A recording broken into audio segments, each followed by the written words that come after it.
जय जवाहर एस्पायरेंट्स, आप सभी का स्वागत है आपके अपने इस यूट्यूब चैनल पर। आज हम पढ़ने वाले हैं छत्तीसगढ़ की प्रमुख घटनाओं का संक्षेप में विवरण। ठीक है, ये कालक्रम होगा आपका 1900 से लेकर 1947 तक। ठीक है, 1900 से लेकर 1947 तक। आधुनिक इतिहास, छत्तीसगढ़ के आधुनिक इतिहास में जो इंपॉर्टेंट घटनाएं हुई होंगी उसको हम एक सरसरी नज़र से देखते हुए चलेंगे। 1900 में क्या हुआ था? छत्तीसगढ़ मित्र का प्रकाशन हुआ था। छत्तीसगढ़ मित्र एक मासिक पत्रिका है, इसका प्रकाशन हुआ। प्रकाशन किसके द्वारा किया गया? माधवराव सप्रे के द्वारा किया गया और इसके सहयोगी थे रामाराव चिंचोलकर, है ना। और इसके प्रोपराइटर हैं वामन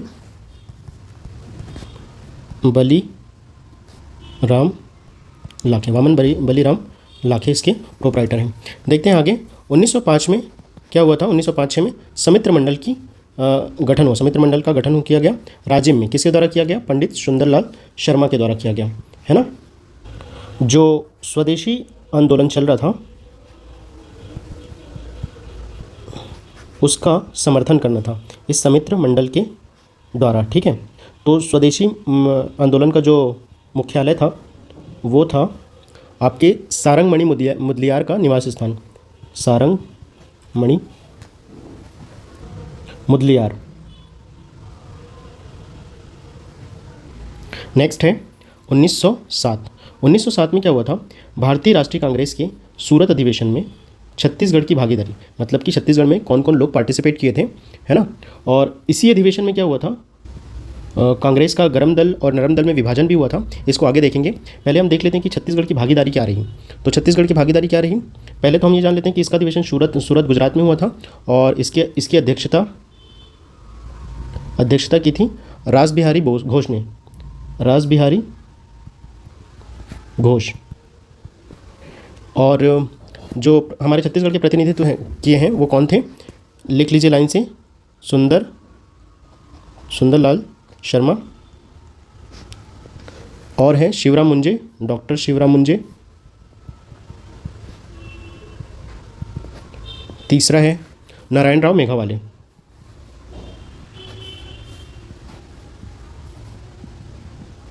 इन्होंने छत्तीसगढ़ का नेतृत्व किया था। ठीक है, अब आता है 1907 में प्रांतीय कांग्रेस का तृतीय सत्र होता है।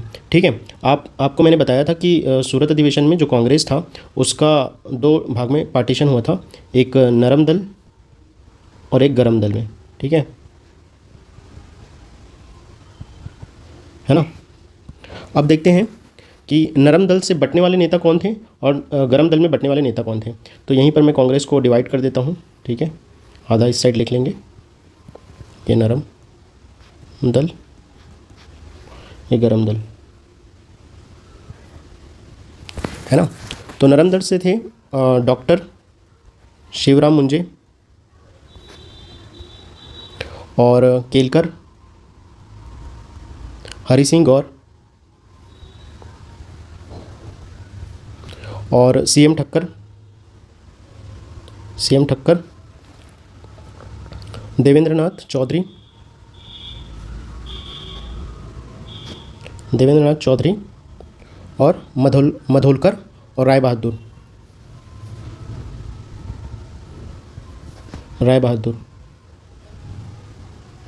है ना। गरम दल से कौन थे आपके? यहाँ से ना, माधवराव सप्रे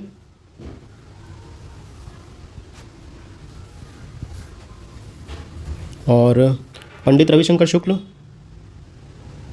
रविशंकर दादा साहब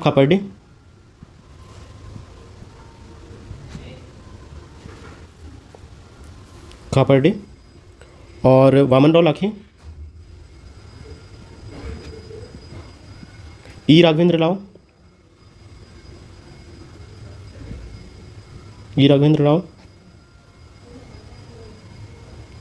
और हनुमान सिंह लक्ष्मण राव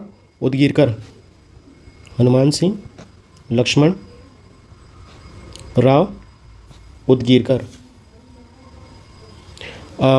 ये बटे, है ना। अब ये आपने देखा कि ये प्रांतीय कांग्रेस का प्रांतीय कांग्रेस का तृतीय सत्र था, ठीक है। तो इसका मतलब है कि प्रथम और द्वितीय सत्र भी हुआ होगा। तो इस चीज़ को आप नोट डाउन करते हुए चलिएगा कि प्रथम कहाँ पर हुआ था और द्वितीय कहाँ पर हुआ था, कब हुआ था उसको भी, ठीक है। तो प्रथम सत्र आपका नागपुर में हुआ था, नागपुर में 1903 में, और द्वितीय सत्र हुआ था आपका जबलपुर में, ये हुआ था आपका 1906 में, ठीक है। और ये तृतीय सत्र की जो सम्मेलन का जो अध्यक्षता है वो केलकर ने किया था, ये यहाँ पर रहे केलकर। तृतीय सम्मेलन की अध्यक्षता किसने की थी? अध्यक्षता केलकर ने की थी, ठीक है। इतना याद रखना है 1907 में। आगे बढ़ते हैं। 1907 में क्या हुआ था? एक देश का एक प्रथम छात्र हड़ताल हुआ था। कहाँ पर हुआ था? नांदगांव में, नांदगांव स्टेट हाई स्कूल में देश का प्रथम छात्र हड़ताल है। छात्र हड़ताल करने का कारण यह था कि बाल गंगाधर तिलक की गिरफ्तारी हुई थी। तो उस गिरफ्तारी के विरोध में छात्रों ने हड़ताल किया नांदगांव स्टेट हाई स्कूल में, और ये देश का प्रथम छात्र हड़ताल है, याद रखिएगा, छत्तीसगढ़ का नहीं, देश का।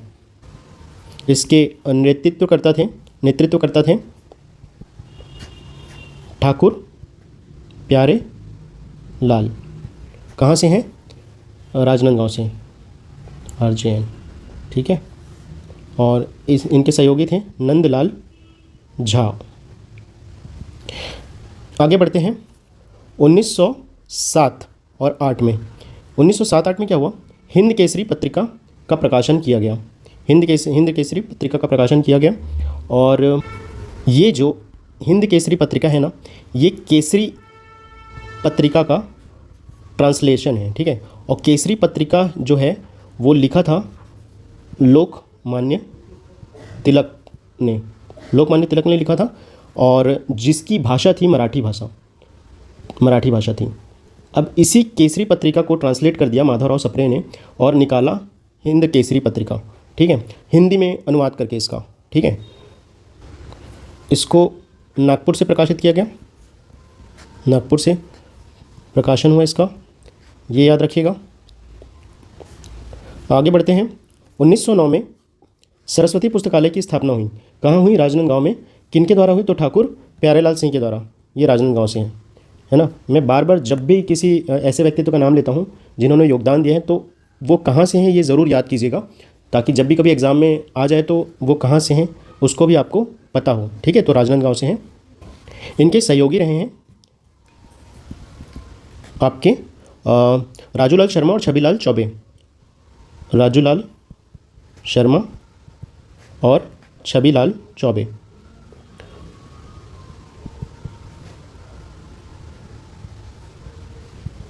ठीक है। आगे बढ़ते हैं। 1910 में भूमकाल विद्रोह हुआ था। भूमकाल अपने आप में एक बड़ा टॉपिक है, तो बस इतना याद कर लीजिए कि भूमकाल विद्रोह 1910 में हुआ था। नेतृत्वकर्ता इसके गुंडाधुर हैं, है ना। आगे बढ़ते हैं। 1912 में कान्यकुब्ज सभा की स्थापना की गई रायपुर में। किसके द्वारा की गई? पंडित रविशंकर शुक्ल के द्वारा। इसका उद्देश्य था राष्ट्रीयता का प्रचार प्रसार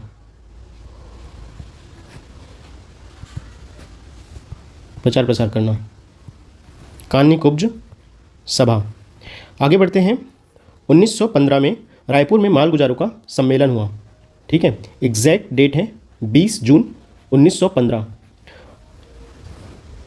और एग्जैक्ट स्थान है आपका रायपुर के टाउन हॉल में, ठीक है। तकरीबन 300 मालगुजारों ने पार्टिसिपेट किया था इस सम्मेलन में, ठीक है। 300 मालगुजार पार्टिसिपेट किए थे, ठीक है। अब उसके बाद आगे बढ़ते हैं। 1916 में केंद्र में होम रूल लीग आंदोलन चल रहा था, तो उसका छत्तीसगढ़ में क्या प्रभाव पड़ा ये देखते हैं, है ना। तो केंद्र में तो शुरू हुआ 1916 में होम रूल लीग आंदोलन, और 1917 में छत्तीसगढ़ में होम रूल लीग आंदोलन की क्षेत्रीय शाखा, मतलब कि इसका एक ब्रांच खुला छत्तीसगढ़ में, है ना, जिसका मुख्यालय कहाँ था? रायपुर में। होम रूल लीग आंदोलन जो है ये 2 भागों में बटा था। पहला था एनी बेसेंट चला रही थी, और एक तिलकवादी होम रूल, है ना। तो ये तिलकवादी होम रूल था, ये छत्तीसगढ़ में प्रभावी था। और आपने देखा कि 1916 में होम रूल लीग आंदोलन केंद्र में चल रहा था। इसका प्रभाव मतलब ब्रांच जो ओपन हुआ, क्षेत्रीय शाखा ओपन हुई रायपुर में, मुख्यालय इसका रायपुर रहा है। ठीक है, तो रायपुर से अब छत्तीसगढ़ में क्या हुआ, रायपुर, बिलासपुर और दुर्ग और राजनांदगांव, इन जगह से नेतृत्व किया गया होम रूल लीग आंदोलन का। ठीक है, तो यहाँ से रायपुर से थे पंडित रविशंकर शुक्ल, बिलासपुर से थे ई राघवेंद्र राव, और दुर्ग से थे घनश्याम सिंह गुप्त, राजनांदगांव से ठाकुर प्यारेलाल, इन्होंने नेतृत्व किया। ठीक है, अब ये 1917 में तो क्षेत्रीय शाखा बनी और रायपुर में पंडित रविशंकर शुक्ल, बिलासपुर में ई राघवेंद्र राव, दुर्ग से घनश्याम सिंह गुप्त, राजनांदगांव से ठाकुर प्यारेलाल। अब क्या होता है कि 1918, एक चीज़ और याद कर लीजिएगा, 1918 में क्या होता है, इसका क्षेत्रीय सम्मेलन होता है। किसका, होम रूल लीग का क्षेत्रीय सम्मेलन होता है। क्षेत्रीय सम्मेलन की जो अध्यक्षता है वो कौन करते हैं, कौन करते हैं, रविशंकर शुक्ल जी। क्यों करते हैं भैया, मुख्यालय तो आपका रायपुर में है इसका, तो सम्मेलन भी यहीं होगा और अध्यक्षता यहाँ के अध्यक्ष तो रविशंकर शुक्ल जी हैं, इसीलिए अध्यक्षता करते हैं। नेक्स्ट है, ये आगे यहीं पर बताया गया है, आप देख सकते हैं। 1918 में होम रूल लीग आंदोलन का क्षेत्रीय सम्मेलन हुआ रायपुर में, जिसकी अध्यक्षता पंडित रविशंकर शुक्ल जी ने किया। नेक्स्ट है 1918 में जनेऊ कार्यक्रम हुआ। ठीक है, सुंदरलाल शर्मा जी ने करवाया जनेऊ कार्यक्रम। उद्देश्य अस्पृश्यता के विरोध में, है ना। अब जनेऊ कार्यक्रम सुंदरलाल शर्मा जी ने नेतृत्व किया था। सहयोगी थे इनके छबीराम चौबे, ठाकुर प्यारेलाल, घनश्याम सिंह गुप्त। ये तीनों थे, छबीराम चौबे, ठाकुर प्यारेलाल, घनश्याम सिंह गुप्त। अब जो छबीराम चौबे जी हैं, इन्होंने अस्पृश्यता के विरोध में 21 दिनों का उपवास रखा था। तो ये इंपॉर्टेंट हो जाता है। आगे देखते हैं, 1918 में किसान उराव विद्रोह हुआ था सरगुजा रियासत में। ठीक है, ये किसान उराव विद्रोह सरगुजा रियासत से, आप याद कर लीजिए, ये विद्रोह जनजाति विद्रोह का टॉपिक है, इसको हम जनजाति विद्रोह में पढ़ेंगे। आगे देखते हैं हम 1919 छत्तीसगढ़ में रोलेट एक्ट का विरोध, रोलेट एक्ट का विरोध हुआ। तो रायपुर से वही अगेन, रायपुर में भी किसी ने विरोध किया होगा, आपका बिलासपुर में भी किया होगा, और रतनपुर से। इम्पॉर्टेंट क्या क्या हुआ उसको मैं आगे बताता हूँ। रायपुर, बिलासपुर, रतनपुर। तो रायपुर से है माधवराव सप्रे, आपके माधवराव सप्रे, रविशंकर शुक्ल और महंत लक्ष्मी नारायण, इन्होंने विरोध किया। ठीक है, और यहाँ से बिलासपुर से ई राघवेंद्र राव का आपका नाम सुनने मिलेगा, ई राघवेंद्र राव, और छेदीलाल, ठाकुर छेदीलाल, और यदुनंदन प्रसाद श्रीवास्तव। यदुनंदन प्रसाद श्रीवास्तव, वामन राव लाखे, इन लोगों ने काला वस्त्र धारण करके विरोध किया, काला वस्त्र पहनकर विरोध किया। नेक्स्ट है रतनपुर में एक इम्पॉर्टेंट व्यक्तित्व का नाम सामने आता है, पुरुषोत्तम दास जी। ये क्या किए, बांध बनाने का कार्य जो हो रहा था उसके मजदूरों को काम बंद करने की अपील की, बांध बनाने वाले मजदूरों को काम करने से रोका। ठीक है, तो इस तरह से विरोध किया गया, है ना। और इसी समय छत्तीसगढ़ में काला दिवस मनाया गया, काला दिवस। ठीक है, डेट है आपका 30 मार्च 1919 में। ठीक है, ये हाईलाइट कर देता हूँ इसको। काला दिवस मनाया गया छत्तीसगढ़ में 30 मार्च 1919 को। नेक्स्ट आगे बढ़ते हैं। 1920 में राज्य में किसान मजदूर सभा का आयोजन हुआ। किसान मजदूर सभा का आयोजन हुआ। इसकी अध्यक्षता की है विष्णुदत्त शुक्ल जी ने। विष्णुदत्त शुक्ल जी ने अध्यक्षता की है। राज्य में किसान मजदूर सभा का आयोजन हुआ। सहयोगी कौन कौन थे? सहयोगी थे आपके सुंदरलाल शर्मा। राज्य में काम हो रहा है और सुंदरलाल शर्मा जी को पता ना हो, ऐसे कैसे हो सकता है? सुंदरलाल शर्मा जी है ना। पंडित रविशंकर शुक्ल, माधवराव सप्रे, ये सहयोगी थे। नेक्स्ट है 1920 में छत्तीसगढ़ में खिलाफत आंदोलन शुरू हुआ। ठीक है, तो रायपुर से रविशंकर शुक्ल हिंदू नेता थे और असगर अली ये मुस्लिम नेता थे, मुस्लिम नेता है ना। और बिलासपुर से खपरगंज स्कूल में, बिलासपुर में इसका आंदोलन को चलाया गया, खपरगंज स्कूल से। ठीक है, वजीर खां, अकबर खां, हकीम खां, ये 3 खां थे आपके बिलासपुर से। वजीर खां, अकबर खां, हकीम खां।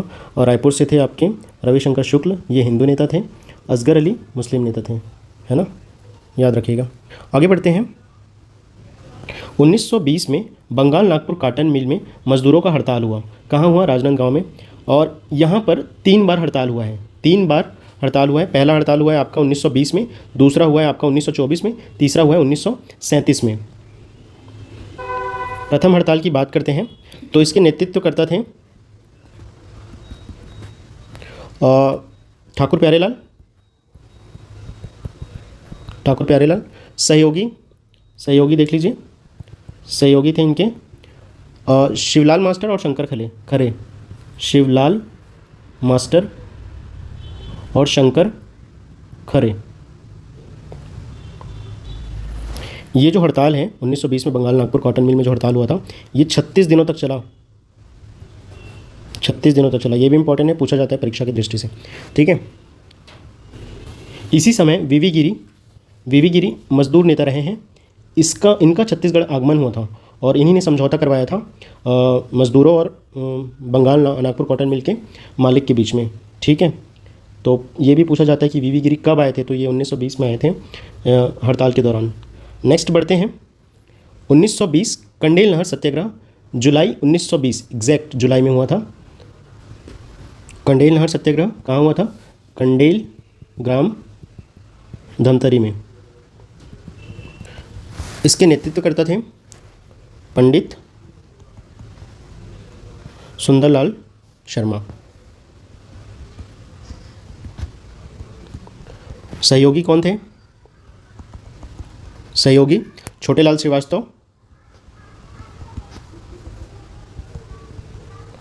श्रीवास्तव, नारायण राव मेघावाले,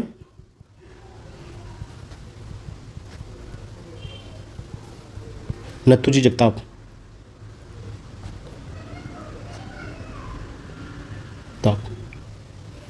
कंडेल नहर सत्याग्रह करने का कारण यह था कि नहर पर उन्होंने अर्थदंड लगा दिया था। अर्थदंड की राशि थी 4050 रुपये। ठीक है, और नहर विभाग ने 10 वर्षीय समझौते के लिए ग्रामीणों का तैयार ना होना, मतलब ग्रामीण तैयार नहीं थे 10 वर्ष के समझौते के लिए, तो इसीलिए उनको कंडेल नहर सत्याग्रह करना पड़ा। और इसी समय पंडित सुंदरलाल शर्मा ने गांधी जी को आमंत्रित किया था कि आइए आप हैंडल कीजिए यहाँ पर करके। ये सत्याग्रह एक अंग्रेज अधिकारी थे, इनका भी नाम आता है, देखिएगा, मिस्टर हैरियट। यही अंग्रेज अधिकारी थे, इन्हीं के विरुद्ध किया गया। ठीक है, जब कंडेल नहर सत्याग्रह हो रहा था तो। और गांधी जी तो तब आए नहीं थे, लेकिन गांधी जी कुछ दिनों बाद आते हैं। आगे बढ़ते हैं। 1920 गांधी जी का प्रथम छत्तीसगढ़ आगमन। 20 दिसंबर 1920 को गांधी जी आए थे, है ना। इनका आने का उद्देश्य था असहयोग आंदोलन 1920 में जो असहयोग आंदोलन हो रहे थे, इस आंदोलन के लिए लोगों का समर्थन प्राप्त करना था।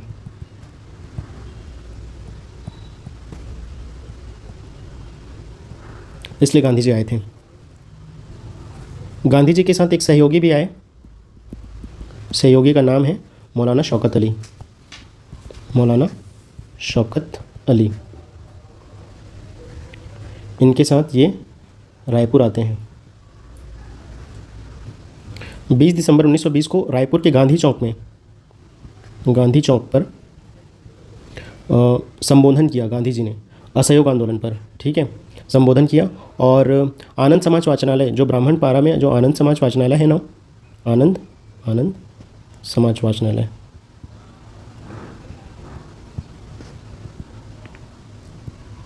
यहाँ पर महिलाओं को संबोधित किया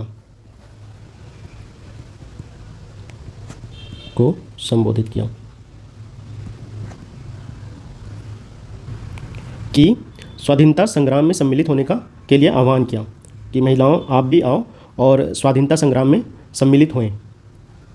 उसके बाद 21 दिसंबर 1920 में ये धमतरी गए।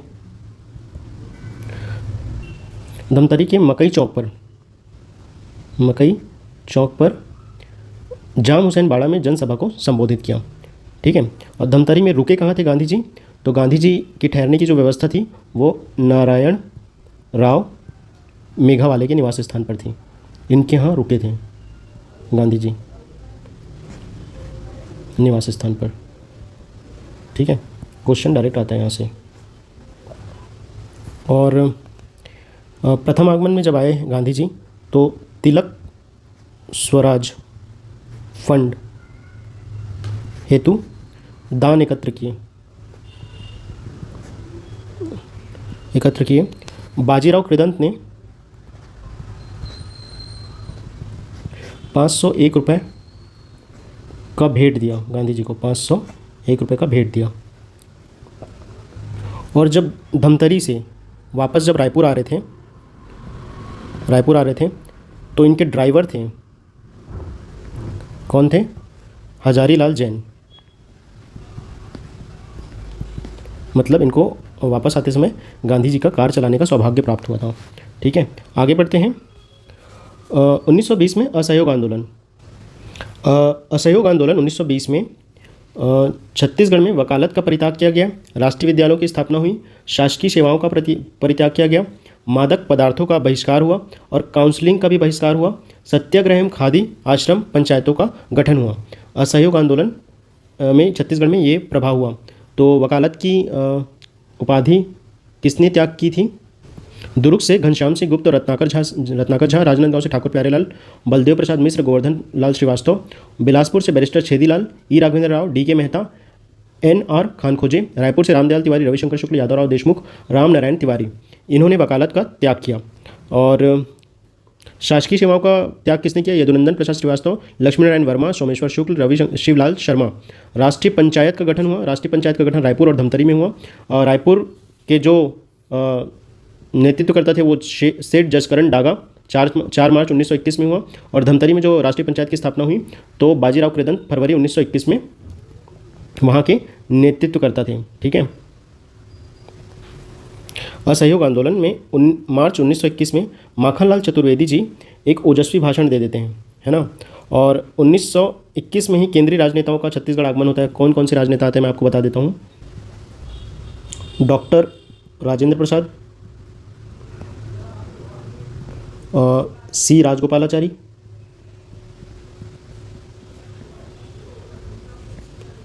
और सुभद्रा कुमारी चौहान।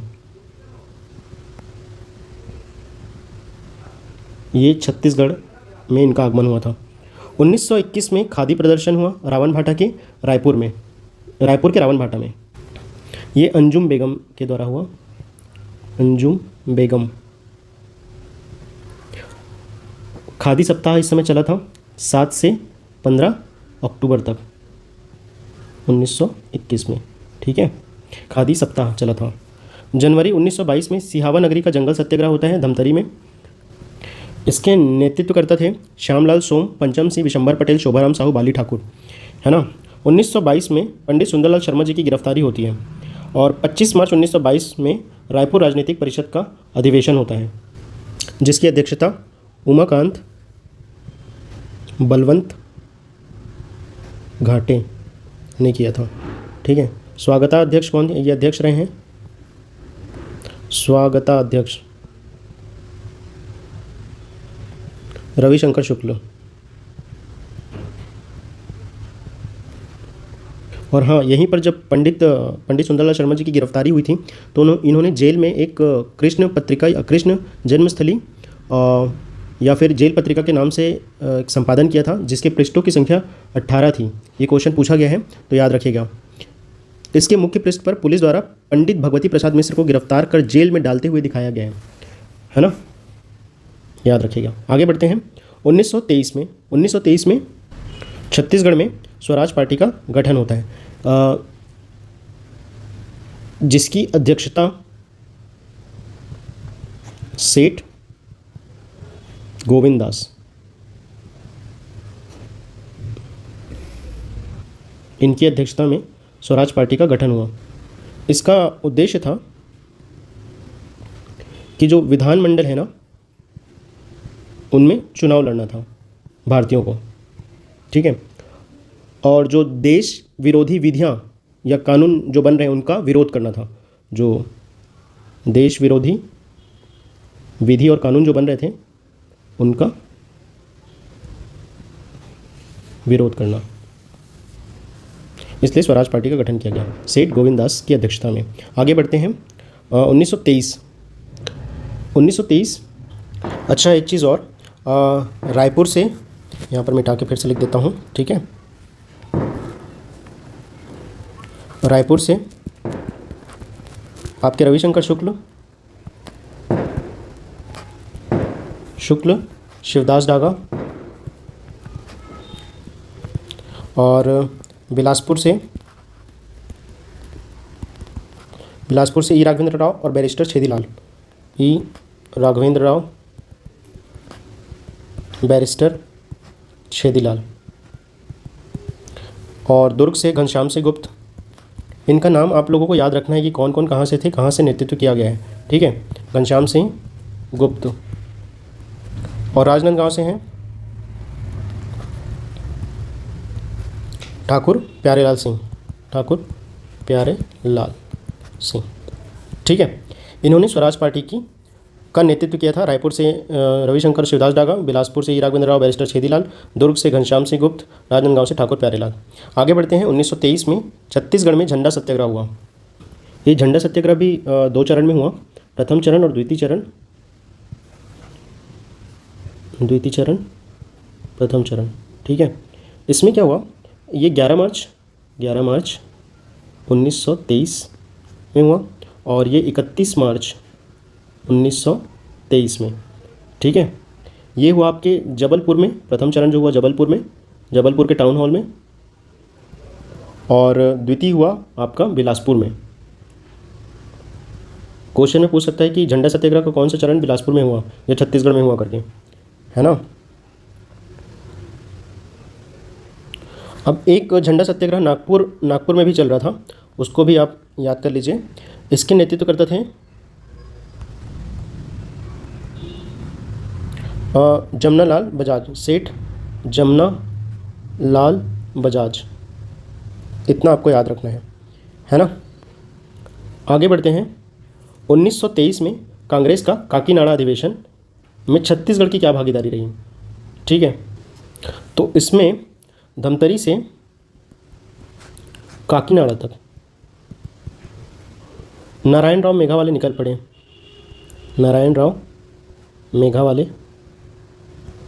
पड़े। अपने इनके साथ 25 सदस्य और शामिल थे। ठीक है, कांग्रेस के काकीनाडा अधिवेशन में छत्तीसगढ़ का ये इम्पोर्टेंट रोल रहा है।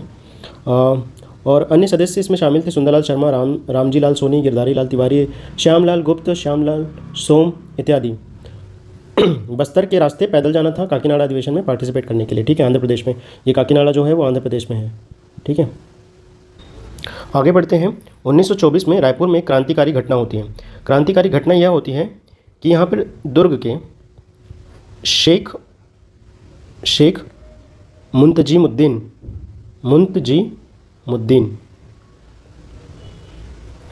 इन्होंने क्या किया था कि रायपुर के कचहरी प्रांगण में, रायपुर का जो कचहरी प्रांगण था उसमें जॉर्ज पंचम की मूर्ति थी। इनकी मूर्ति पर इन्होंने कालिक पोत दी। ठीक है, इनकी मूर्ति पर कालिक पोत दी। ठीक है, इससे याद रख लीजिएगा, ये क्रांतिकारी घटना की है। अब 1924 में सांप्रदायिक दंगों का छत्तीसगढ़ में प्रभाव पड़ा। हो क्या रहा था, धमतरी में, घटना धमतरी की है। धमतरी में मस्जिद के सामने बाजा बजाने के कारण हिंदू मुसलमानों में झड़प हुई। हिंदू मुसलमानों में झड़प हुआ। ठीक है, दोनों पक्षों में समझौता किसने कराया? तो इसमें पंडित सुंदरलाल शर्मा जी के कुशल नेतृत्व से दोनों पक्षों में समझौता करवाया। ठीक है, समझौता करवाया हमारे पंडित सुंदरलाल शर्मा जी ने। 1925 में अछूतोद्वार कार्यक्रम राज्य में चलाया गया पंडित सुंदरलाल शर्मा जी के द्वारा। ठीक है, इस कार्यक्रम के तहत पंडित सुंदरलाल शर्मा जी ने समाज सुधार के लिए सनातनी आश्रम की स्थापना की। सनातनी आश्रम की स्थापना की और अछूतोद्वार के उद्देश्य से मंदिर में प्रवेश कराने की योजना रखी। मंदिर में प्रवेश कराने की योजना रखी। ठीक है, तो राजीव लोचन मंदिर में निर्धारित किया गया था कि राजीव लोचन मंदिर में इनको प्रवेश कराया जाएगा। ठीक है, डेट था 23 नवंबर 1925, ये डेट याद रखिएगा। तो किसी कारण यह था कि राजीव लोचन मंदिर के सामने बंदूकधारी पुलिस और कट्टर सनातनी हिंदुओं की उपस्थिति देखते हुए इन्होंने राजीव लोचन मंदिर के स्थान पर वहीं पास में राम मंदिर में प्रवेश कराया हरिजनों को। तो इससे अछूतोद्वार कार्यक्रम कंप्लीट हुआ। ठीक है, और इसी कार्य के लिए गांधी जी जब द्वितीय बार आएंगे तो इनको क्या बोलेंगे? इनको अपना अग्रणी कहा है और गुरु की उपाधि दी। किनको? सुंदरलाल शर्मा जी को गांधी जी ने इनको गुरु की उपाधि दी और अपना अग्रणी कहा है कि मेरे आने से पहले ही तुमने ये सब काम करवा दिया करके। ठीक है, नेक्स्ट है 1925 स्वतंत्र दल। ई राघवेंद्र राव ने स्थापना की स्वतंत्र दल की। नेक्स्ट है 1928 यूथ लीग का गठन हुआ रायपुर में हुआ। इसका उद्देश्य था राष्ट्रीय आंदोलन में युवकों की सहभागिता सुनिश्चित करने हेतु। ठीक है, राष्ट्रीय आंदोलन में युवकों की सहभागिता सुनिश्चित करने हेतु नेतृत्व करते थे ठाकुर प्यारेलाल, मौलाना अब्दुल रऊफ,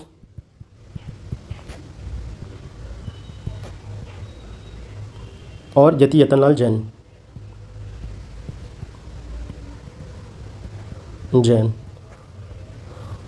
ठीक है, यूथ लीग का गठन हुआ 1928 में रायपुर में। ठाकुर प्यारेलाल, मौलाना अब्दुल रऊफ, यति यतनलाल जैन। नेक्स्ट है 1930 में सविनय अवज्ञा आंदोलन का प्रथम चरण हुआ। ये 2 चरणों में हुआ है। ठीक है, 1930 में प्रथम चरण हुआ, 1932 में द्वितीय चरण होगा। आगे हम इसको पढ़ेंगे। छत्तीसगढ़ में उसका क्या प्रभाव रहा है सविनय अवज्ञा आंदोलन का, देखते हैं आगे।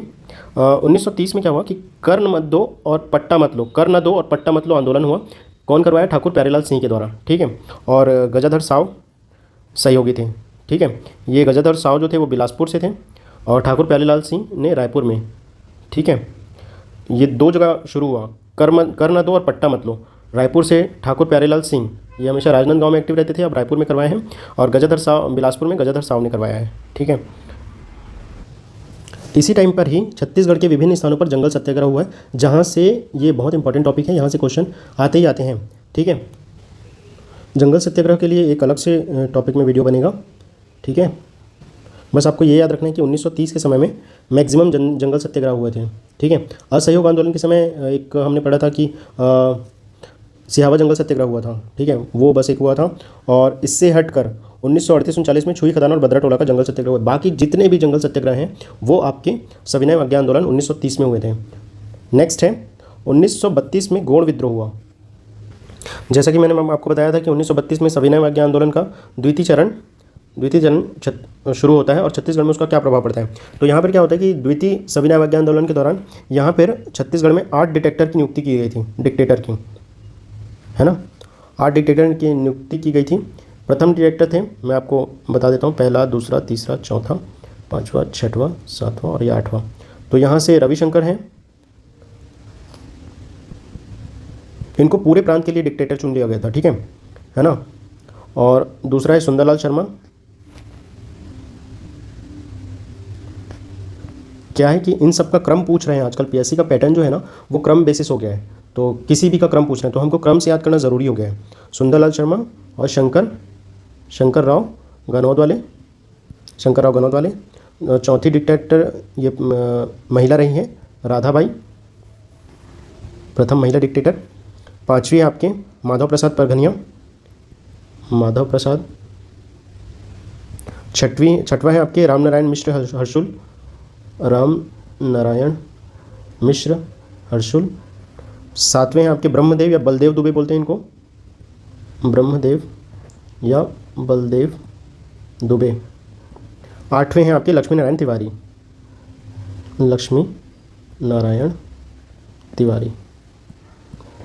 ठीक है।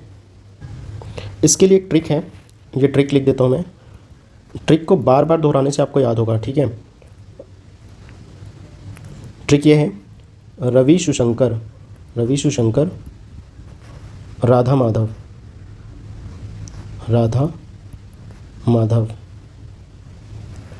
राम ब्रह्म लक्ष्मी। रवि सुशंकर राधा माधव राम ब्रह्म लक्ष्मी, ठीक है।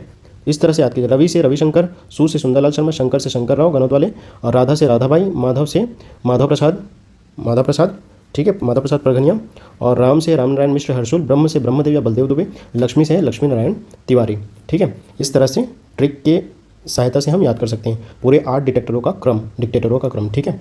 1933 में आते हैं। 1933 में छत्तीसगढ़ में गांधी जी का दोबारा छत्तीसगढ़ में आते हैं, ठीक है। गांधी जी, इनके सहयोगी होते हैं आपके मीराबेन, ठक्कर बापा और महादेव देसाई,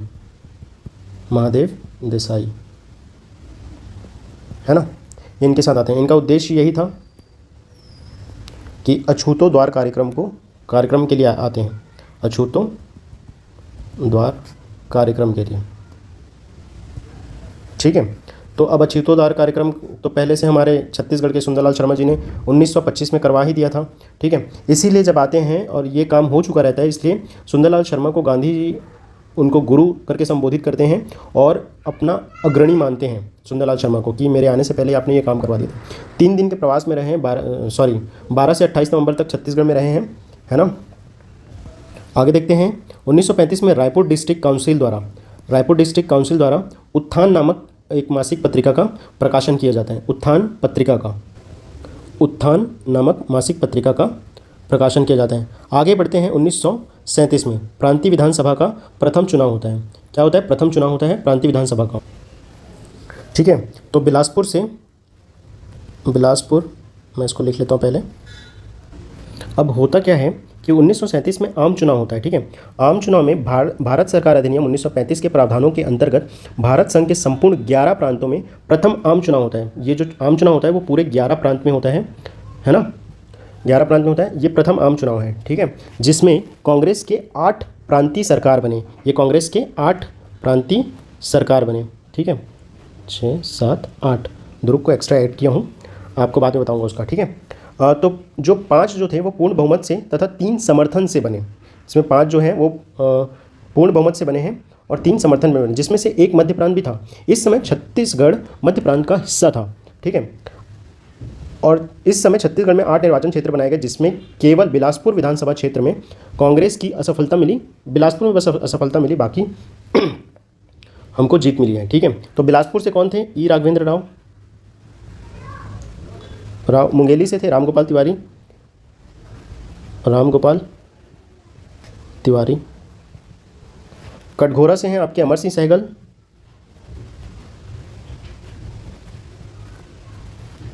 और जांजगीर से हैं बैरिस्टर छेदीलाल, और रायपुर से हैं ठाकुर प्यारेलाल, सरायपाली से हैं रविशंकर शुक्ल जी, धरसीवा से हैं खूबचंद बघेल,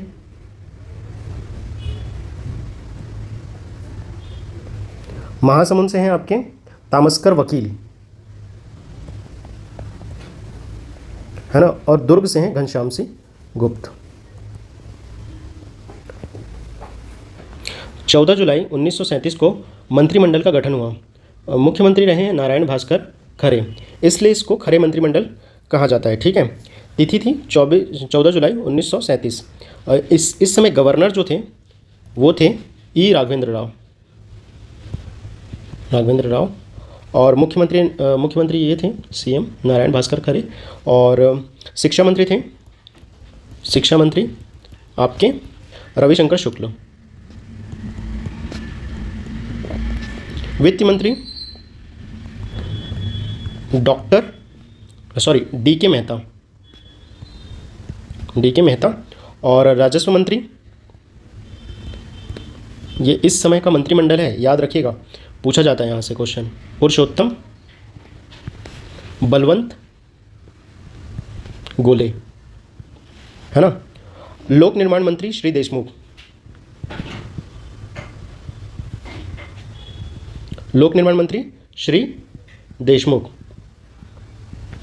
और न्याय मंत्री मोहम्मद यूसुफ शरीफ।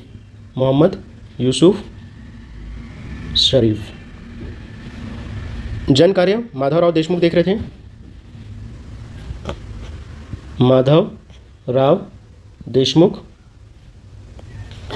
स्थानीय स्वशासन मतलब नगरीय निकाय और पंचायत जो थे, ग्राम पंचायत, ये कौन देख रहे थे, ये इंपॉर्टेंट है ना, द्वारिका प्रसाद जी देख रहे थे, द्वारिका प्रसाद मिश्र। ठीक है, इंपॉर्टेंट है। तो ये पूरा मंत्रिमंडल रहा है, इसको खरे मंत्रिमंडल बोलते हैं। ठीक है, अब 29 जुलाई 1938 को, ठीक है, डॉक्टर खरे का त्यागपत्र, खरे मंत्रिमंडल त्यागपत्र दे देते हैं। ठीक है, कारण ये होता है कि दल में नीतिगत मतभेद होने के कारण, इसमें नीतिगत मतभेद होने के कारण खरे मंत्रिमंडल ने त्यागपत्र दे दिया। ठीक है, अब त्यागपत्र दे दिया है तो दोबारा मंत्रिमंडल का तो गठन होगा। ठीक है, तो 29 जुलाई 1938 को द्वितीय कांग्रेस का मंत्रिमंडल का गठन होता है, जिसमें मुख्यमंत्री पंडित रविशंकर शुक्ल रहते हैं, और ये प्रथम में पहले क्या रहते हैं, शिक्षा मंत्री रहते हैं। इस बार ये सीएम है ना। मुख्यमंत्री कौन रहते हैं, सीएम रहते हैं, पंडित रविशंकर शुक्ल रहते हैं। ठीक है, गवर्नर आपके वही रहते हैं, ई राघवेंद्र राव। और विधानसभा अध्यक्ष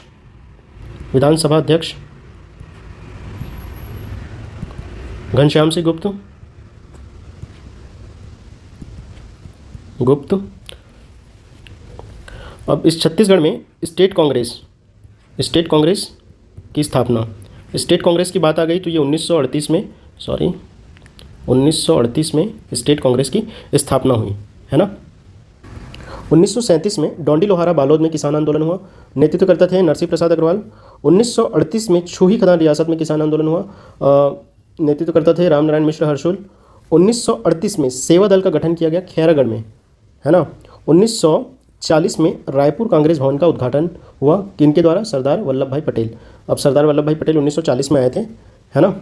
1940 में व्यक्तिगत सत्याग्रह हुआ, छत्तीसगढ़ की भागीदारी क्या रही इसमें, प्रथम व्यक्तिगत सत्याग्रह कौन है, तो पंडित रविशंकर शुक्ल।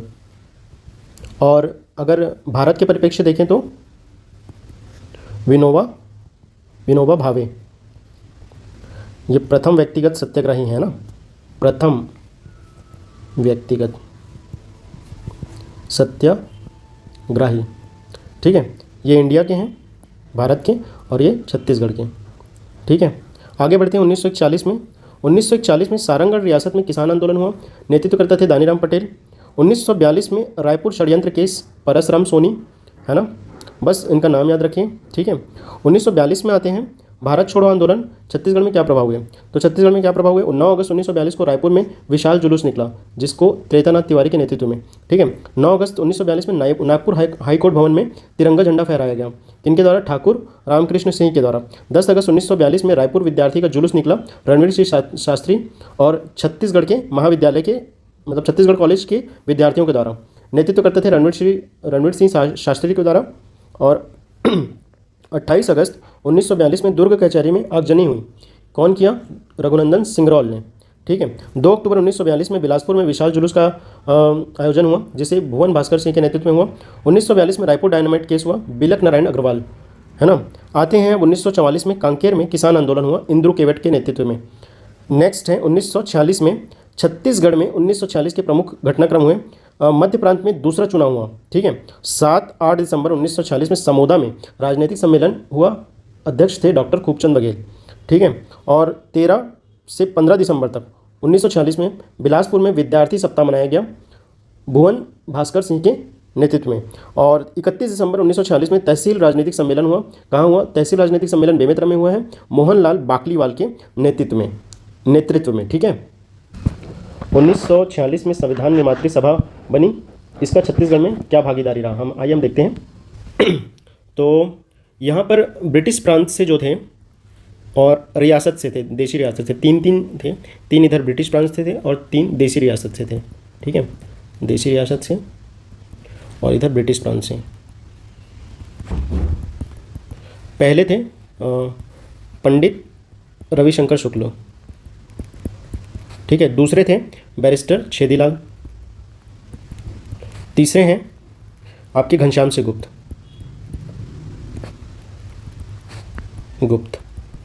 है ना। और इधर थे देशी रियासत से कौन थे? रघुराज सिंह दीवान। ये कहाँ के थे? सरगुजा के थे, सरगुजा रियासत के, है ना। दूसरे हैं आपके रामप्रसाद पोटाई, कांकेर के थे। रामप्रसाद पोटाई आपके कांकेर से थे। तीसरे हैं पंडित किशोर मोहन त्रिपाठी, आपके रायगढ़ से थे। इस तरह से संविधान निर्मात्री सभा में ये सम्मिलित हुए थे, ठीक है। और घनश्याम सिंह गुप्त को हिंदी प्रारूप समिति के अध्यक्ष नियुक्त किया गया था, हिंदी प्रारूप समिति के अध्यक्ष थे, ठीक है इनको। अब आता है 1947 में ध्वजारोहण हुआ, 15 अगस्त 1947 को, जब हमारा देश आज़ाद हुआ था। तो देखते हैं कहाँ कहाँ कौन कौन किसने किसने झंडा फहराया है। तो गांधी चौक रायपुर में किसने फहराया? तो वामन राव लाखे। और आपका पुलिस लाइन में आर के पाटिल। और सीताबाड़ी चौक में रविशंकर शुक्ल जी ने। दुर्ग में घनश्याम सिंह गुप्त जी ने।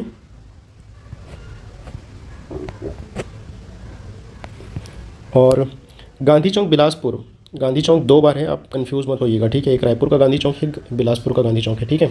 तो बिलासपुर में किसने फहराया? गांधी चौक में राम गोपाल तिवारी ने, ठीक है। इस तरह से 1900 से 1947 के इम्पॉर्टेंट घटनाक्रम जो है वो हमने देख लिया है, ठीक है। इसी तरह के कंटेंट के लिए हमसे जुड़े रहें और चैनल को लाइक, कमेंट, शेयर, सब्सक्राइब ज़रूर कर दें और बेल आइकॉन को भी प्रेस कर दें, ताकि जब भी मैं नया वीडियो अपलोड करूं आपके पास नोटिफिकेशन पहुंच जाए। वीडियो को अंत तक देखने के लिए धन्यवाद।